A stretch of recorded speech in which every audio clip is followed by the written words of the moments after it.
Welcome to Mahaa Max. భారతీయ చలనచిత్ర పరిశ్రమలో బయోపిక్ల హవా కొనసాగుతోంది. ప్రముఖ వ్యక్తుల జీవితాలను వెండితెరపై చూసేందుకు ప్రేక్షకులు ఎప్పుడూ ఆసక్తి చూపిస్తారు. అయితే ఈ మధ్య కాలంలో వస్తున్న చాలా బయోపిక్లు వాస్తవాలను పక్కన పెట్టి కేవలం ఒక వర్గాన్ని లేదా వ్యక్తిని సంతృప్తి పరచడానికి పరిమితమవుతున్నాయి.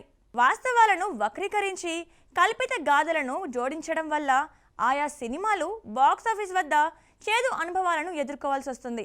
కానీ దురంధర్ ఫలితం మాత్రం అందుకు భిన్నంగా ఉంది.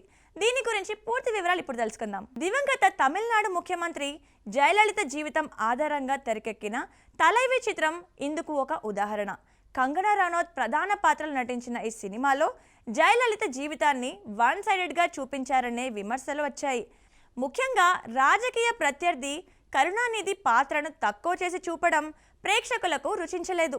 నిజాయితీ లేని కథనం కారణంగా ఈ సినిమా బాక్సాఫీస్ వద్ద పరాజయాన్ని చవిచూసిందని తమిళ మీడియా విశ్లేషకులు అభిప్రాయపడ్డారు. రిలీజ్కు ముందే రికార్డుల వేట. తెలుగులో ఎంతో ప్రతిష్టాత్మకంగా వచ్చిన ఎన్టీఆర్ బయోపిక్ పరిస్థితి కూడా ఇలాగే ఉంది. విశ్వవిఖ్యాత నట సార్వభౌమ ఎన్టీఆర్ జీవితంలోని కీలక ఘట్టాలను, ముఖ్యంగా రాజకీయ మలుపులను దర్శకుడు క్రిష్ వాస్తవ విరుద్ధంగా చిత్రీకరించారనే విమర్శలు వెల్లువెత్తాయి. ఎన్టీఆర్ బయోపిక్ లో వాస్తవ కథను చెప్పకుండా దర్శకుడు క్రిష్ వన్ సైడెడ్గా సినిమాలు తీశారనే విమర్శలు వచ్చాయి. బయోపిక్ ఫెయిల్యూర్ కి ప్రధాన కారణం ఇదేనని విమర్శించారు. లోపాలను కప్పిపుచ్చుతూ కేవలం భజనకే ప్రాధాన్యత ఇవ్వడంతో ప్రేక్షకులు ఈ చిత్రాలను తిరస్కరించారు. బయోపిక్ ఫెయిల్యూర్ కి ప్రధాన కారణం వాస్తవాలను దాచిపెట్టడమేనని విశ్లేషకులు భావిస్తున్నారు. కేవలం దక్షిణాదిలోనే కాదు, బాలీవుడ్లోనూ ఇదే ధోరణి కనిపిస్తోంది. శివసేన వ్యవస్థాపకుడు బాలాసాహెబ్ ఠాకరే జీవితం ఆధారంగా వచ్చిన ఠాకరే మాజీ ప్రధాని మన్మోహన్ సింగ్ కథతో రూపొందిన ది యాక్సిడెంటల్ ప్రైమ్ మినిస్టర్ చిత్రాలు ఆశించిన స్థాయిలో రాణించలేదు.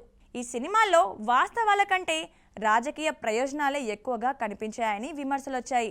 అనుపమ్ ఖేర్ వంటి హేమాహేమీలు ప్రధాన పాత్రల్లో నటించినా సరైన కథనం లేకపోవడంతో ప్రేక్షకులు వీటిని ఆదరించలేదని స్పష్టమవుతోంది. మరోవైపు ఆసక్తికరంగా వాస్తవ కథతో పాటు ఫిక్షన్ అంశాలు జోడించిన దురంధర్ మాత్రం సంచలన విజయం సాధించింది. ఈ సినిమాలో పలువురు భారతీయ స్పైల కథల్ని, జీవితాలతో ఘటనల్ని జోడించారు. స్పైల జీవితాలను ఆసక్తికరంగా మలిచిన తీరు ప్రేక్షకులను కట్టిపడేసింది. ఇక్కడ గమనించాల్సిన విషయం ఏంటంటే, గౌరవం పేరిట వాస్తవాలను దాచిపెట్టడం కంటే ఆ సంఘటనల వెనుక ఉన్న భావోద్వేగాలను నిజాయితీగా చూపిస్తేనే ప్రేక్షకులు బ్రహ్మరథం పడతారని ఈ సినిమా నిరూపించింది. ప్రస్తుతం సల్మాన్ ఖాన్ గల్వాన్ లోయ నేపథ్యంలో మన వీర సైనికుల కథను తెరకెక్కిస్తున్నారు.